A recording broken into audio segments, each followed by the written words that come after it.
Halo teman-teman, selamat datang di mata kuliah praktikum unggulan Universitas Gunadarma. Kali ini kita akan belajar mengenai dasar-dasar statistik menggunakan bahasa pemrograman Python di Jupyter Notebook.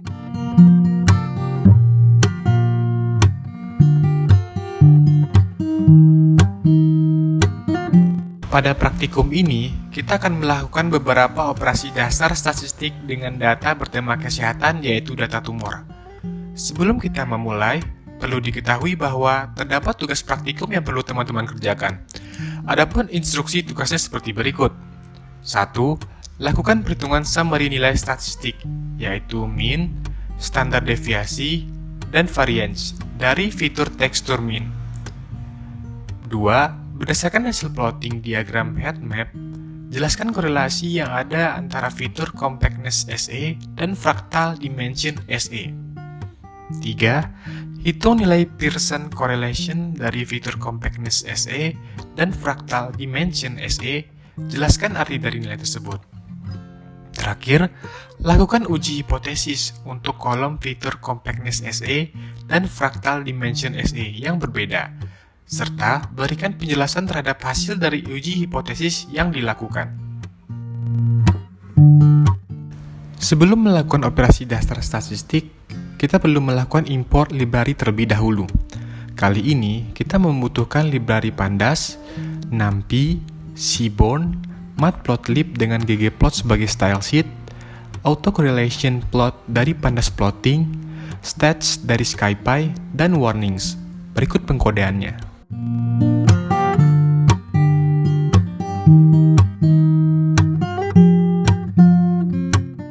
Sekarang kita akan memuat data menggunakan URL. Berikut pengkodeannya. Karena di dalam data terdapat kolom yang tidak kita butuhkan seperti unnamed, 32, dan ID, kita bisa menggunakan fungsi drop untuk menghilangkan kolom tersebut. Untuk melihat 5 data awal pada dataset, kita dapat menggunakan fungsi datahead, maka akan tampil seperti berikut. Sebagai catatan, arti dari M atau malignant pada kolom diagnosis adalah tumor ganas, sedangkan bening atau jinak adalah tumor jinak. Untuk melihat ukuran dataset, kita bisa menggunakan fungsi datashape, dan untuk melihat kolom pada dataset, kita bisa menggunakan fungsi data kolom.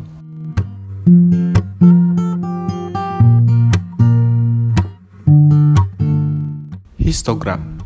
Berdasarkan Wikipedia, histogram adalah tampilan grafis dari tabulasi frekuensi yang digambarkan dengan grafis batangan sebagai manifestasi data binding. Pada histogram, kita dapat menampilkan banyaknya setiap nilai muncul dalam kumpulan data. Jenis deskripsi ini disebut distribusi variabel. Cara paling umum untuk merepresentasikan distribusi variabel adalah histogram, yaitu grafik yang menunjukkan frekuensi dari setiap nilai. Frekuensi adalah banyaknya setiap nilai yang muncul. Contoh, dari nilai 1,111,222, frekuensi dari 1 adalah 4, dan frekuensi dari 2 adalah 3. Berikut adalah pengkodean untuk menampilkan histogram dari data tumor. Pada pengkodean, terdapat plotting untuk data tumor dengan label ganas, dan plotting untuk data tumor dengan label jinak. Setelah dijalankan, maka akan muncul output seperti berikut.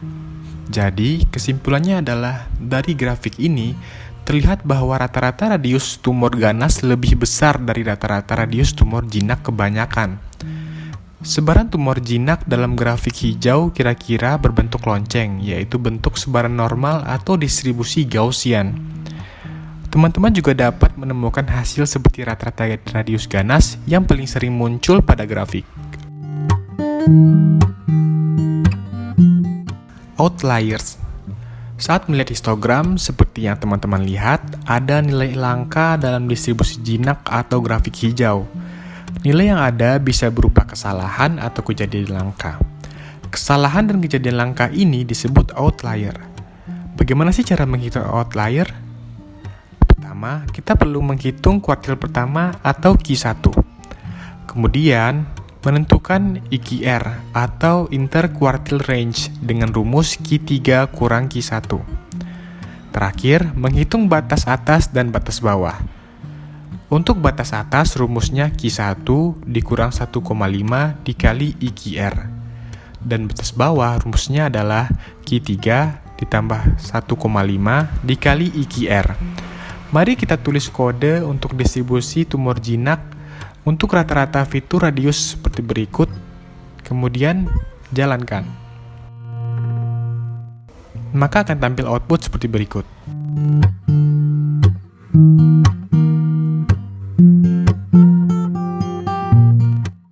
Boxplot. Boxplot merupakan ringkasan distribusi sampel yang disajikan secara grafis yang bisa menggambarkan bentuk distribusi data atau skewness. Teman-teman juga dapat melihat outlier dari boxplot menggunakan pengkodean seperti berikut. Setelah dijalankan, akan tampil output seperti berikut. Kita menemukan 3 outlier pada rata-rata radius jinak dan pada boxplot terdapat 3 outlier. Summary statistik. Summary statistik meringkas dan beri informasi tentang data sampel yang digunakan. Hal ini memberitahu sesuatu tentang nilai dalam kumpulan data, misal seperti rata-rata, variance, penyebaran distribusi, dan standar deviasi. Berikut adalah pengkodeannya. Untuk menampilkan mean atau variance dan standar deviasi secara bersamaan, kita bisa menggunakan fungsi describe. Setelah dijalankan, maka akan tampil output seperti berikut.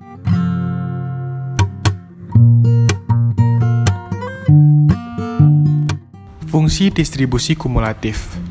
Fungsi distribusi kumulatif adalah probabilitas bahwa variabel mengambil nilai kurang dari atau sama dengan X. Mari kita jelaskan dalam grafik CDF mean radius jinak. Dalam grafik, berapa P12 kecil dari X? Jawabannya adalah 0,5. Probabilitas yang mengambil nilai kurang dari atau sama dengan 12 adalah 0,5. Untuk pengkodeannya seperti berikut.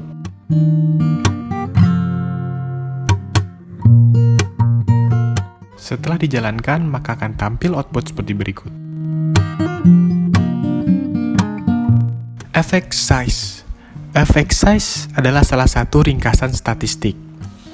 Effect size menggambarkan ukuran efek. Hal ini adalah cara paling sederhana untuk mengukur perbedaan antara dua kelompok. Dengan kata lain, ukuran efek menekankan ukuran perbedaan. Gunakan ukuran efek Cohen. Cohen menyarankan bahwa jika D, ukuran efek, sama dengan 0,2, ukuran efeknya kecil. Jika D, ukuran efeknya sama dengan 0,5, maka ukuran efeknya sedang. Sedangkan jika D, ukuran efeknya sama dengan 0,8, maka ukuran efeknya besar. Mari kita bandingkan ukuran efek antara rata-rata radius jinak dan rata-rata radius ganas menggunakan pengkodean seperti berikut.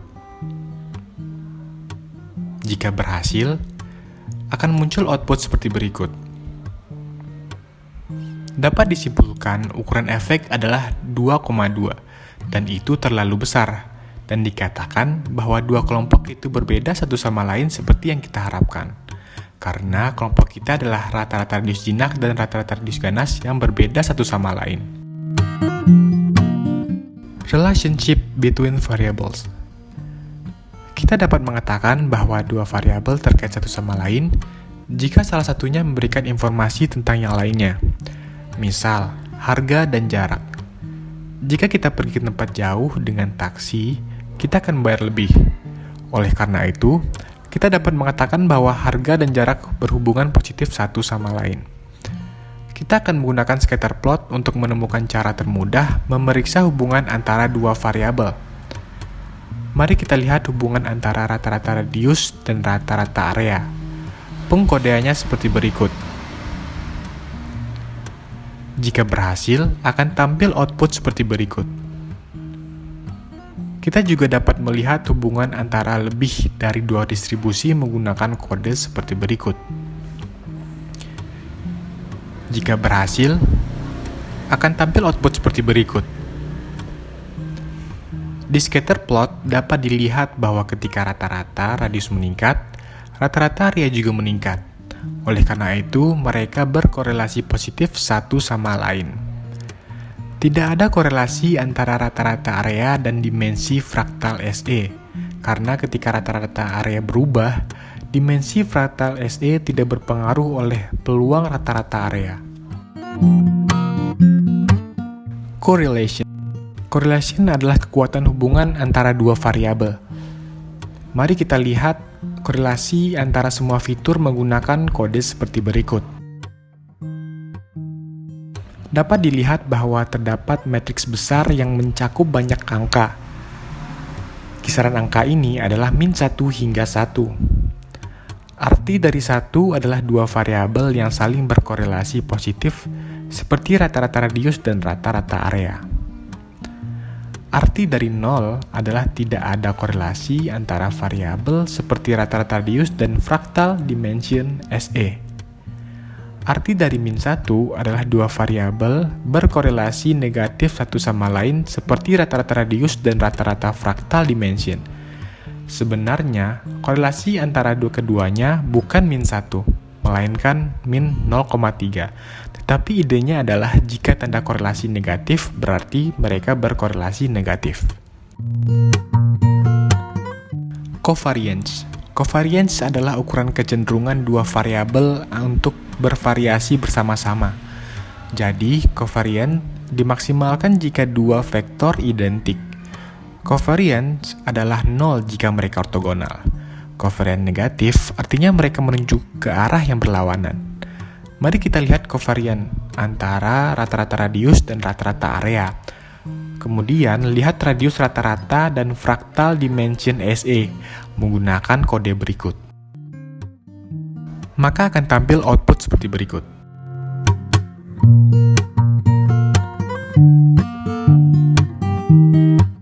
Pearson correlation.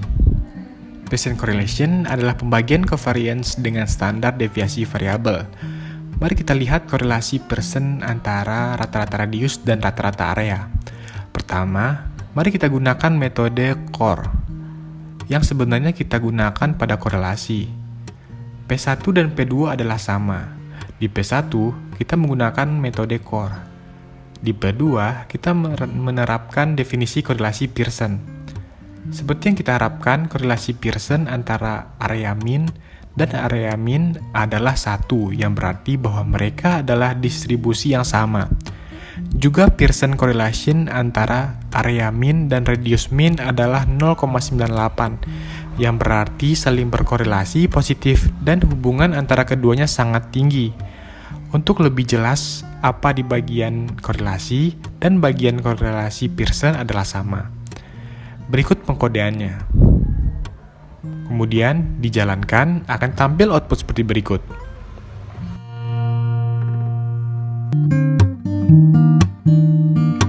Spearman's rank correlation. Pada Pearson correlation bekerja dengan baik jika hubungan antara variabel linear dan variabel normal. Tapi itu tidak kuat jika ada outlier. Untuk menghitung korelasi Spearman, kita perlu menghitung peringkat dari setiap nilai. Berikut pengkodeannya. Korelasi Spearman sedikit lebih tinggi dari korelasi Pearson. Jika hubungan antar distribusi tidak linear, korelasi Spearman cenderung lebih baik dalam memperkirakan kekuatan hubungan.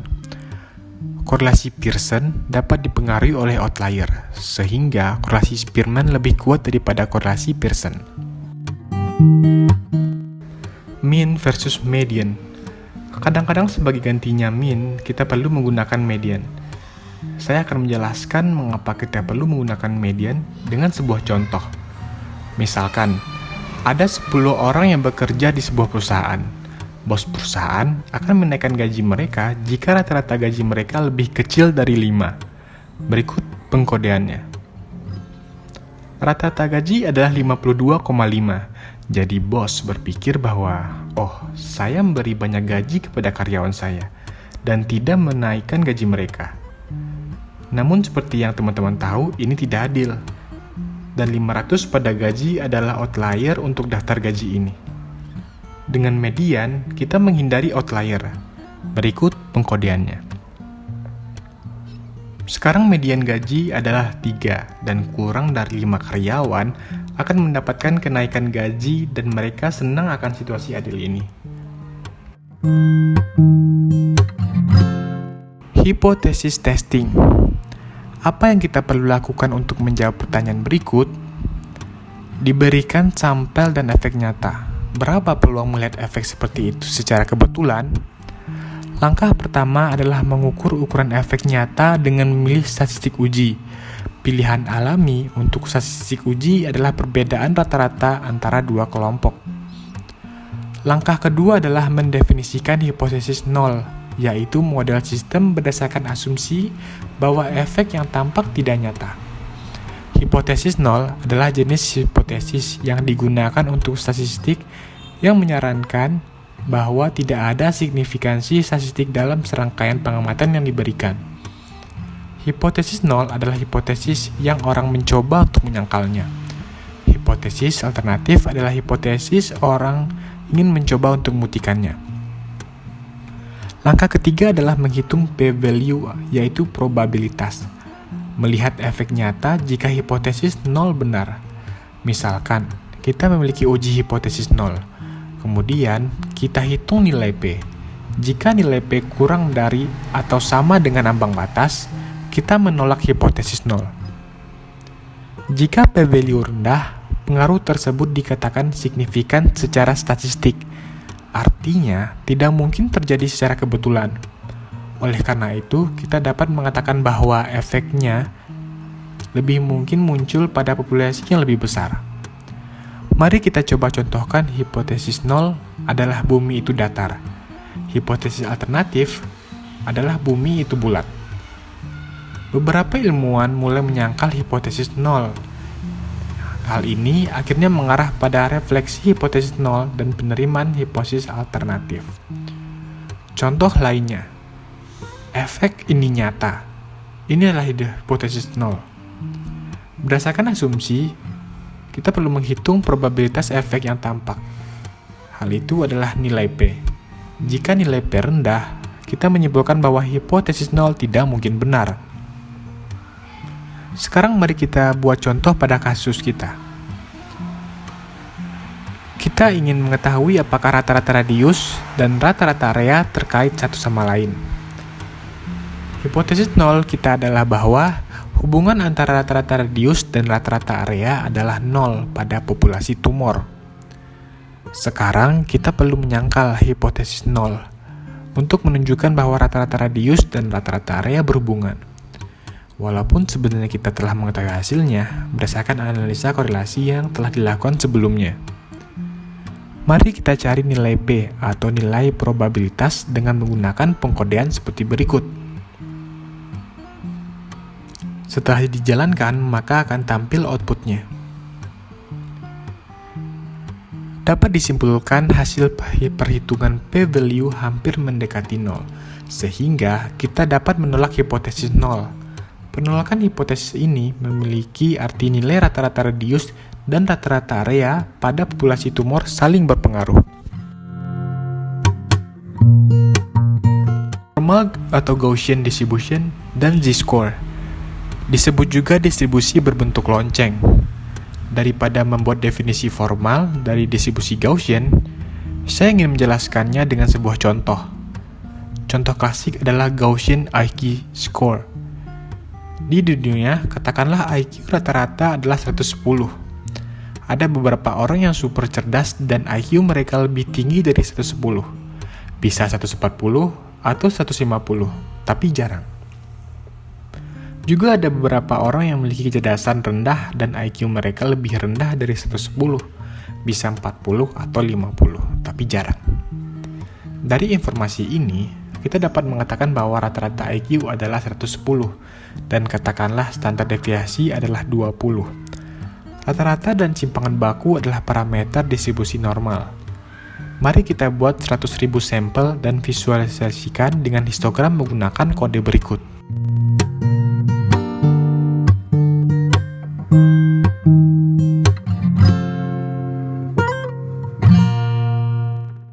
Seperti yang dapat dilihat dari histogram, sebagian besar orang terakumulasi mendekati 110, yang merupakan rata-rata dari distribusi normal kita. Namun, apa yang saya sebutkan di kalimat sebelumnya? Bagaimana jika saya ingin tahu berapa persentase orang yang harus memiliki skor IQ antara 80 dan 140? Kita akan menggunakan Z-score untuk menjawab pertanyaan ini. Rumus Z-score adalah Z sama dengan X dikurang rata-rata dibagi standar deviasi. Jadi, Z1 adalah 80 dikurang 110 dibagi 20 adalah min 1,5.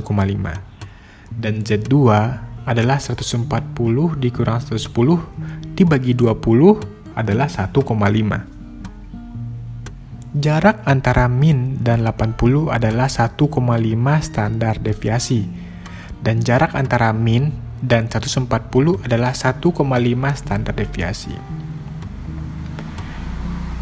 Jika kita melihat tabel Z, maka akan terlihat bahwa 1,5 sesuai dengan 0,4332. Mari kita hitung dengan 2, jadi 0,4332 dikali 2 sama dengan 0,8664 atau 86,64%. Orang memiliki IQ antara 80 dan 140. Jadi, berapa persentase orang yang seharusnya memiliki skor IQ kurang dari 80? Berarti Z sama dengan 110 dikurang 80 dibagi 20 sama dengan 1,5. Mari kita lihat tabel skor Z 0,4332. 43,32% orang memiliki IQ antara 80 dan min 110. Jika kita kurangi dari 50% menjadi 43,32%, kita dapat menemukan persentase orang yang memiliki skor IQ kurang dari 80. Berarti 50 dikurang 43,32 sama dengan 6,68. Jadi dapat disimpulkan 6,68% orang memiliki skor IQ kurang dari 80. Demikian praktikum kita kali ini tentang operasi dasar statistik dengan data bertema kesehatan, yaitu data tumor. Sampai ketemu lagi di praktikum selanjutnya. Terima kasih.